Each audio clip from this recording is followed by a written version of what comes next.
Estimados amigos, en nuestro enfoque de hoy vamos a hablar sobre un tema que nos concierne a todos y nos afecta a todos, como es el de la inflación en el contexto de la nueva política económica. En programas anteriores hemos comentado múltiples veces que la inflación se la bautiza o se le reconoce con distintos nombres, dependiendo fundamentalmente de las causas que originan un proceso inflacionario. Así, por ejemplo, se habla de una inflación por empuje de demanda, la cual consiste en un proceso sostenido de elevación de precios como consecuencia de un crecimiento desproporcionado de la demanda, o por lo menos un crecimiento más acelerado de la demanda que lo hace la oferta,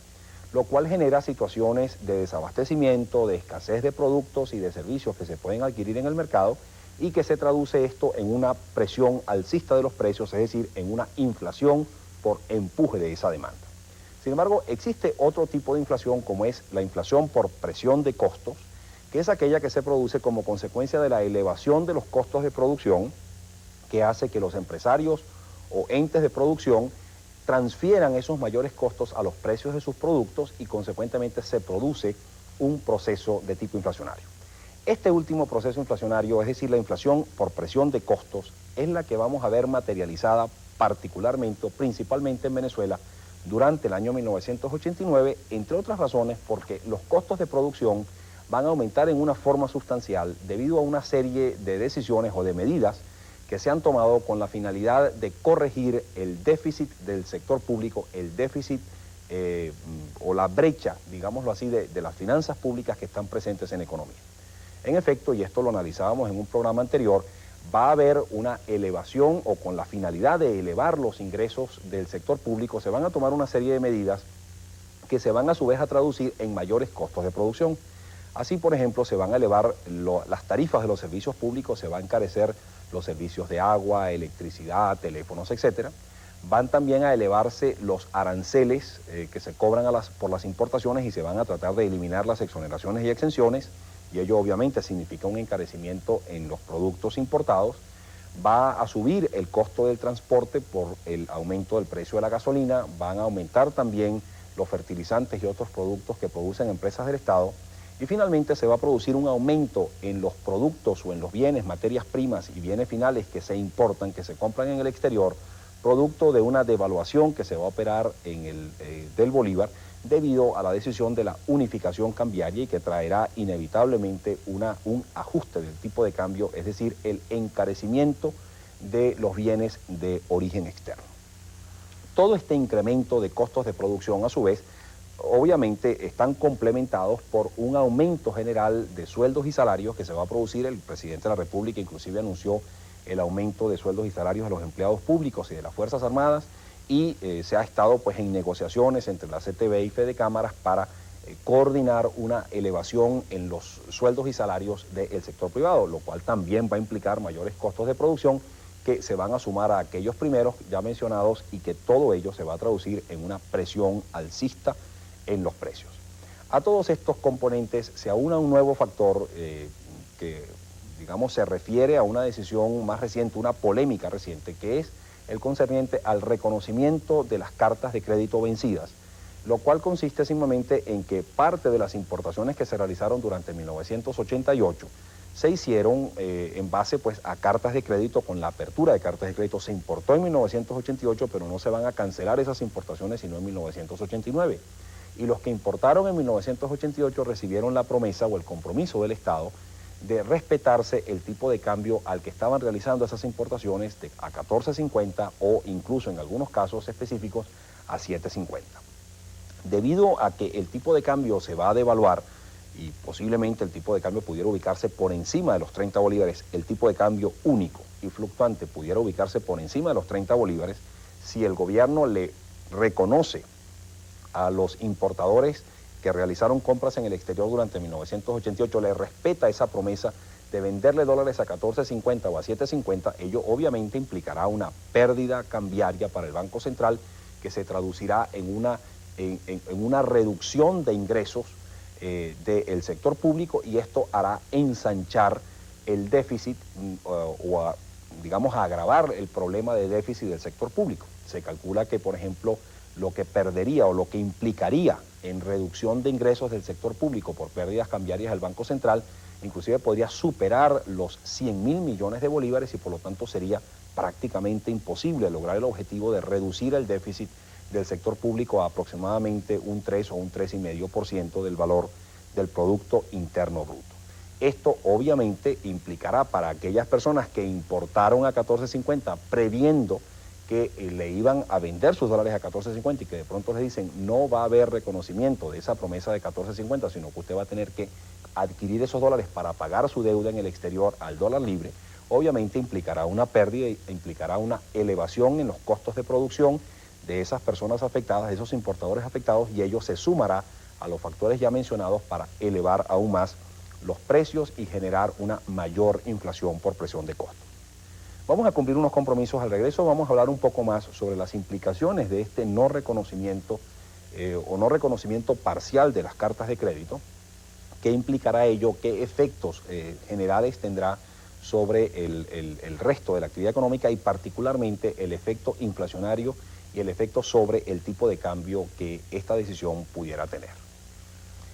Ya volvemos.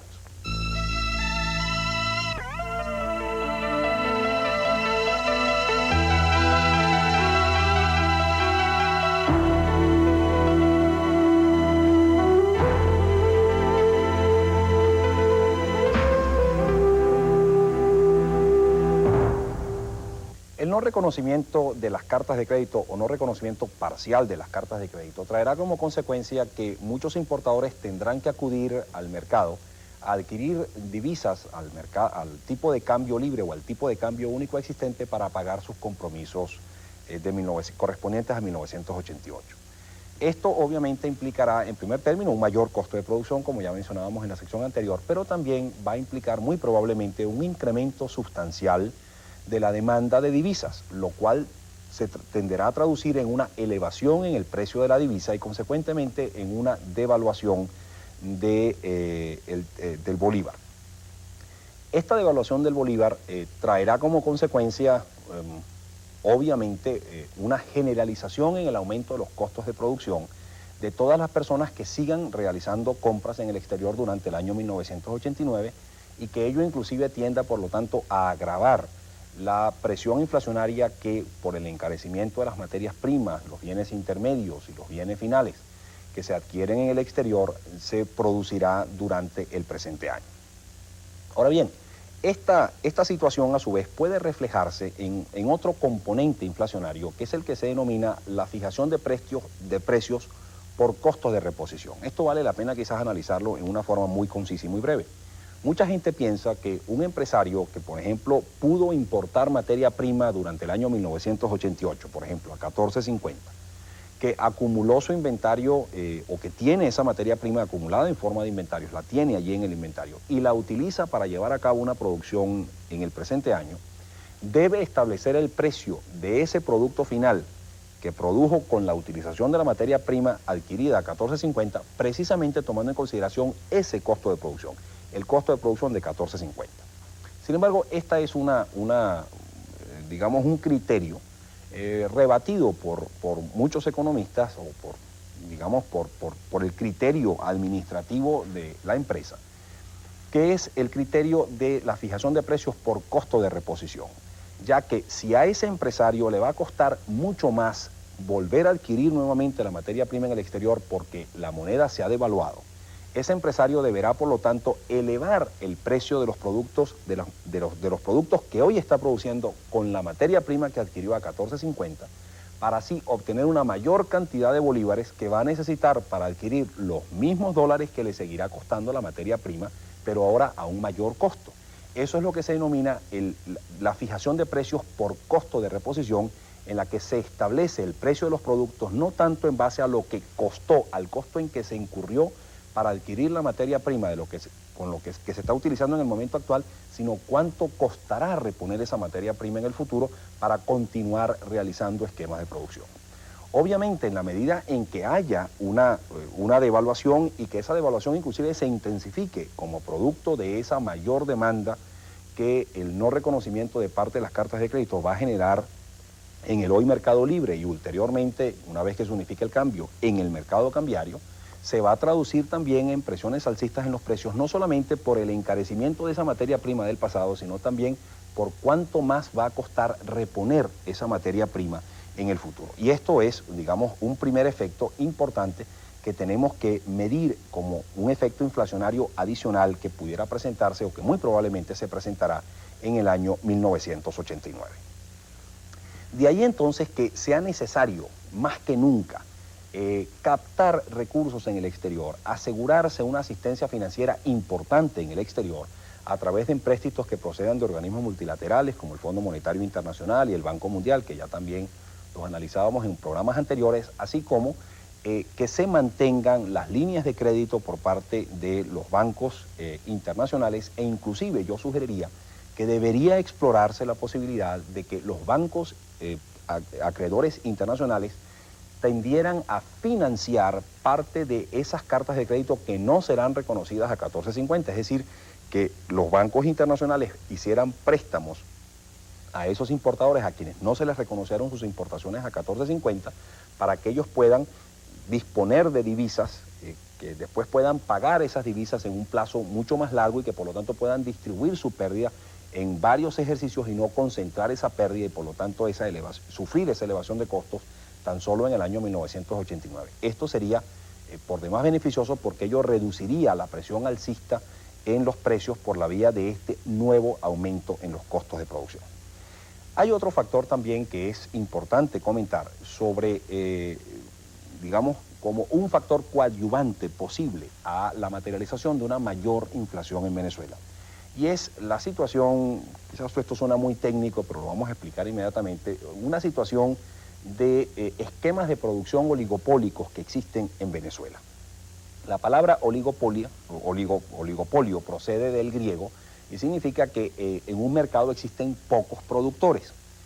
Al existir pocos productores o inclusive al haber una condición monopólica donde existe un solo productor, la fijación de los precios no responde tanto a un elemento de tipo competitivo que esté presente en el mercado, sino que la libertad de fijación de precios que tienen los pocos productores o el productor único tiende a aumentar y ello tiende a llevar a la fijación de precios con unos márgenes de beneficio artificialmente altos que no se justifican y que a fin de cuentas pues desencadenan en procesos de tipo especulativos porque se fijan unos precios que no se corresponden con unos márgenes de beneficios racionales y con la estructura de costos en que se incurre dentro de esa economía. Obviamente en economías pequeñas como la venezolana o en economías en vías de desarrollo como la nuestra, esas situaciones monopólicas u oligopólicas son frecuentes, o sea, se presentan en varios sectores productivos donde se puede operar una fijación de precios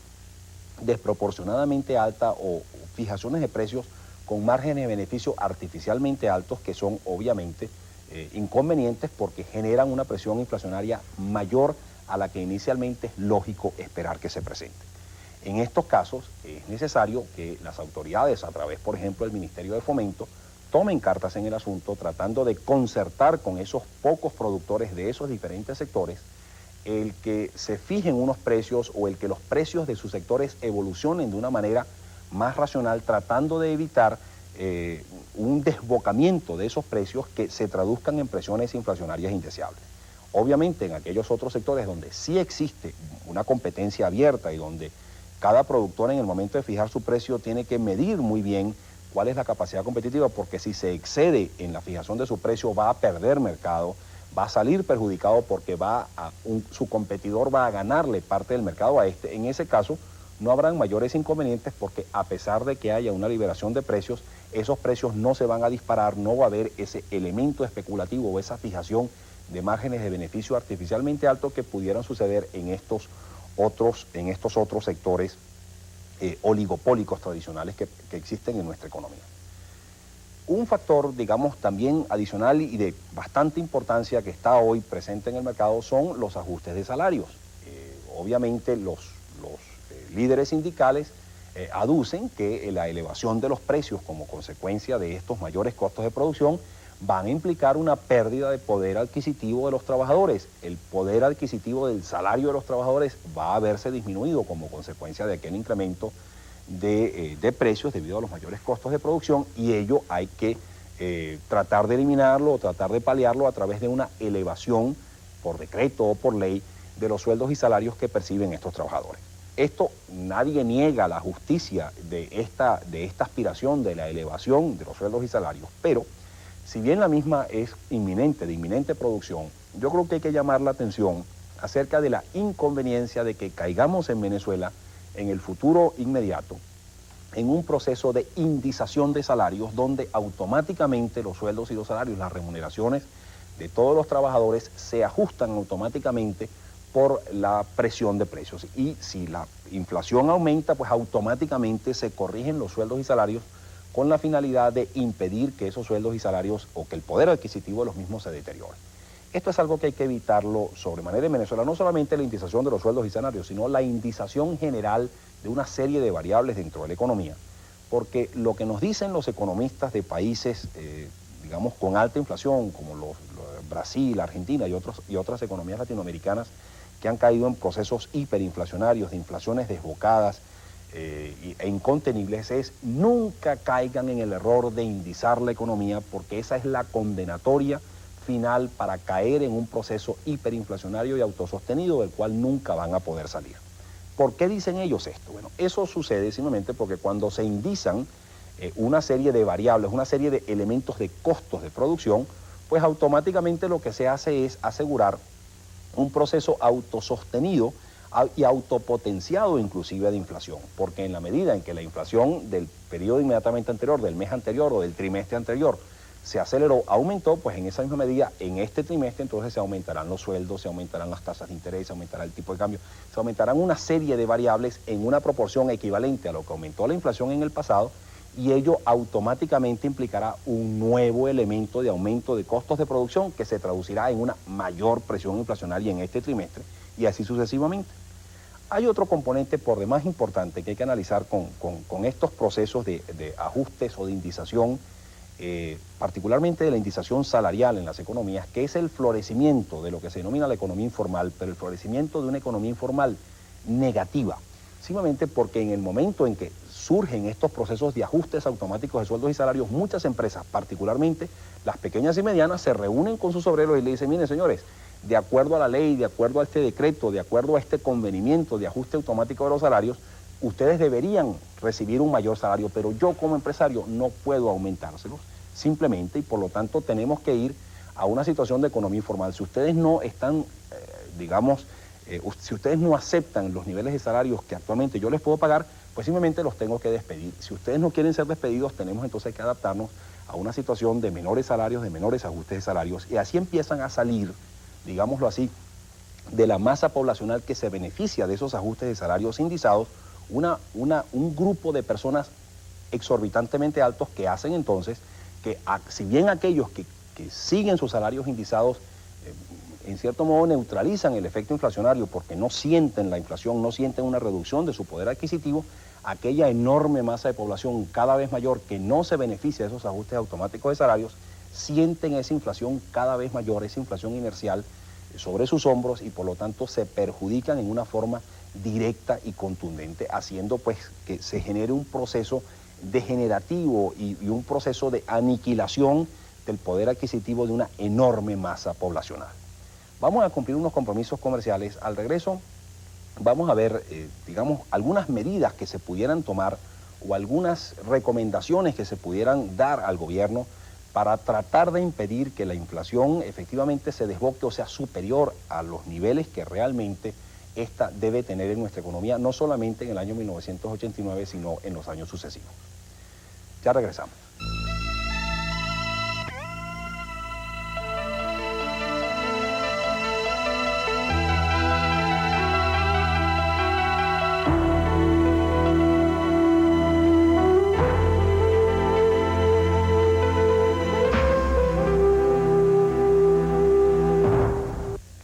Si queremos evitar que la inflación sea superior a la inicialmente esperada, que muchos ubican la misma en torno a un 60% durante el año 1989, es obvio que una de las primeras cosas que tenemos que hacer es tratar de evitar que el aumento de los costos de producción que va a generar esa inflación realmente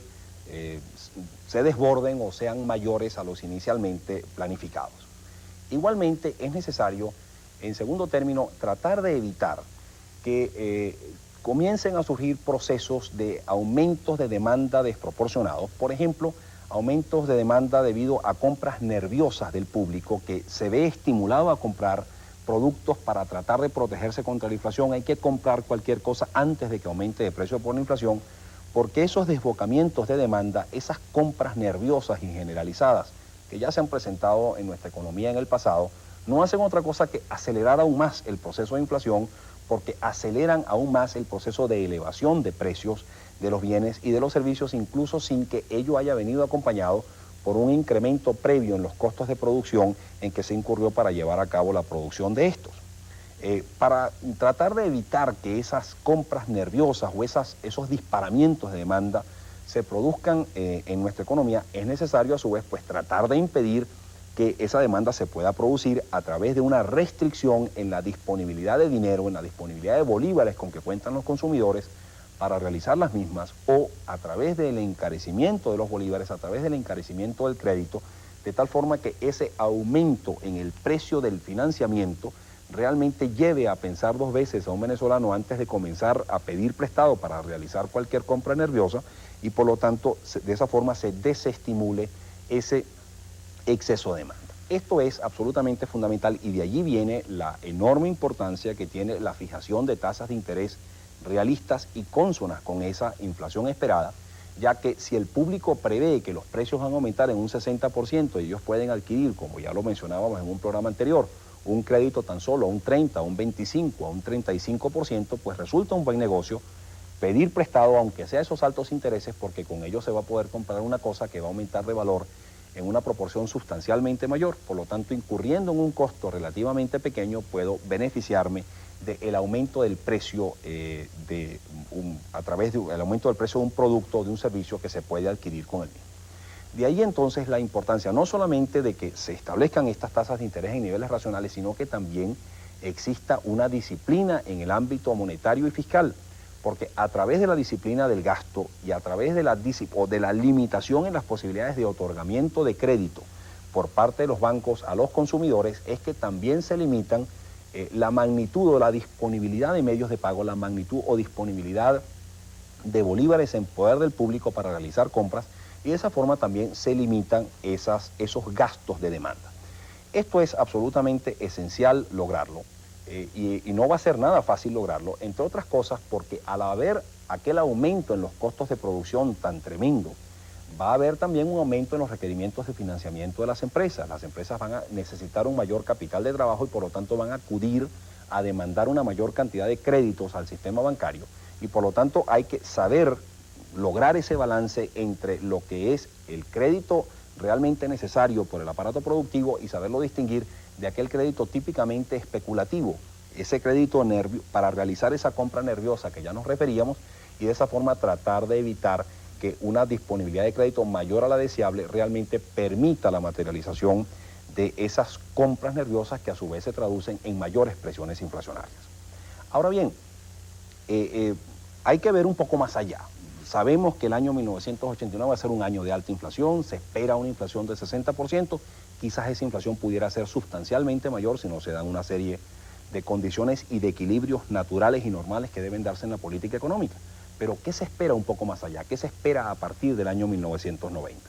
Lo que aspira el gobierno es a lograr un alto crecimiento con baja inflación, es decir, de controlar la inflación, y para ello se fundamentan en el hecho de que no va a elevarse los costos de producción en el año 1990 como se va a realizar o como se va a operar ese aumento de costos en 1989, y que por lo tanto esa presión inflacionaria o esa inflación por presión de costos no se va a tener que reproducir nuevamente en el año 1990. Sin embargo, si el gobierno, con la intención de lograr ese objetivo de alto crecimiento, y esto ya lo hemos mencionado casi de forma repetitiva, comienza a caer en una serie de indisciplinas fiscales, a volver a expandir su gasto en una forma desproporcionada en comparación con los ingresos, a aumentar su nivel deficitario, a ser laxo en materia de política monetaria para que haya financiamiento abundante y el público pueda así consumir, y que por la vía del estímulo al consumo se estimule la producción y se logren las mayores tasas de crecimiento, lo que estamos haciendo no es otra cosa que creando el pasto propicio para la materialización de una inflación sustancialmente elevada, que puede entonces caer, entre otras cosas, en lo que denominamos y hemos también mencionado como la inflación inercial, donde simplemente todo el mundo, al convencerse de que estamos en una economía de inflación, de que estamos en una economía con inflación recurrente, piensa que en el año 1990 como mínimo se va a operar una inflación similar a la del año 1989, y ello entonces lleva al ajuste automático de los precios con la caída consecuente de esa inflación inercial, de ese efecto de bola de nieve donde permanentemente la inflación se autosostiene, se repite y se autopotencia, cayendo entonces en unas situaciones fatalistas de inflación desbocada, que es la peor cosa que puede pasar en la economía venezolana, porque es, y de nuevo repito, es el caer en esos procesos inflacionarios sostenidos lo que más va a afectar a todos los venezolanos sin distingo, y particularmente a la clase media y la clase trabajadora, que es la clase más directamente golpeada, la clase realmente aniquilada por procesos inflacionarios desbocados, que hay que tratar de evitarlos a toda costa en nuestra economía. Reciban un cordial saludo y hasta la próxima.